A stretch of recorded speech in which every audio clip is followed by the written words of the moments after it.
Cette semaine, Bezrat Hashem, dans la paracha de Matot, nous allons voir comment Akadosh Baruch Hu ordonne au Béné Israël de partir en guerre contre Midian. Et le Midrash Rabbah vient nous expliquer la répartition du recensement des personnes enrôlées pour cette guerre. Et il nous dit comme ça, que chaque tribu, donc des 12 tribus, devait enrôler 3000 personnes.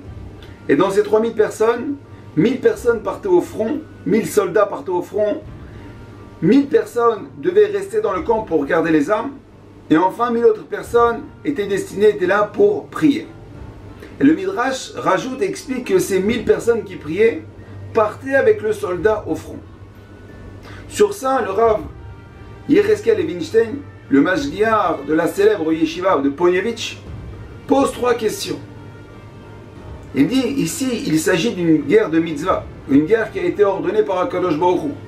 Donc si elle était ordonnée par Akadosh Baruch Hu, la victoire elle est scellée. On va évidemment gagner. Donc si c'est ça, à quoi bon d'envoyer des personnes qui vont prier pour la victoire? Deuxièmement, bon, tu as envoyé des gens pour prier. Mais pourquoi tu m'envoies 12 000 personnes?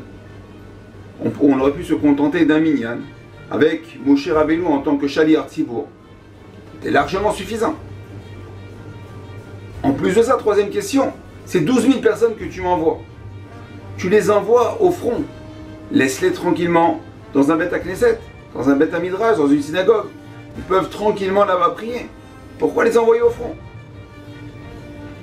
Et le Rav Yecheskel Levinstein répond comme ça, que mis à part la victoire militaire, Akadosh Baruch Hu se souciait d'une autre guerre. Une guerre avec le Yetzer Hara. En effet, le Yetzer Hara a tendance à nous donner cette impression que la réussite, c'est notre réussite. Nous avons gagné, nous avons réussi. C'est notre armée, c'est notre force. Ce qu'on appelle dans la Torah, Kochi Yotzi Miyadi, que c'est la force de mes mains. C'est nous qui avons gagné. Et Hachem dans tout ça, tu oublies.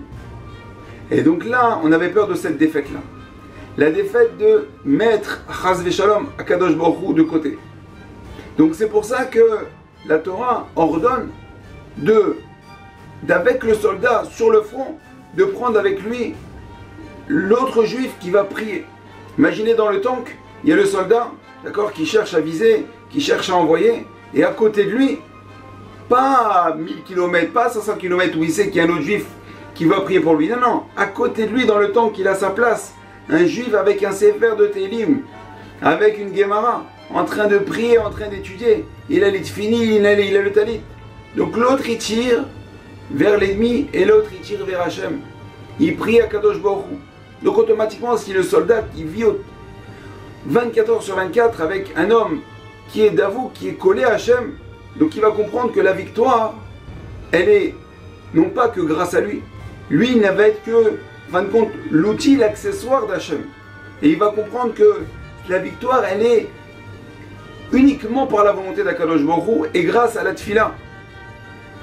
Donc nous aussi, on a tendance, là on parle ici d'une victoire militaire, d'une situation militaire, mais nous aussi à titre personnel, dans le travail, dans les études, peu importe la réussite, il faut savoir que notre réussite n'est due qu'à la volonté d'Akadosh Baruch Hu. Donc à nous de faire rentrer aussi, lorsqu'on va entreprendre quelque chose, une construction, un nouveau commerce, une nouvelle, peu importe.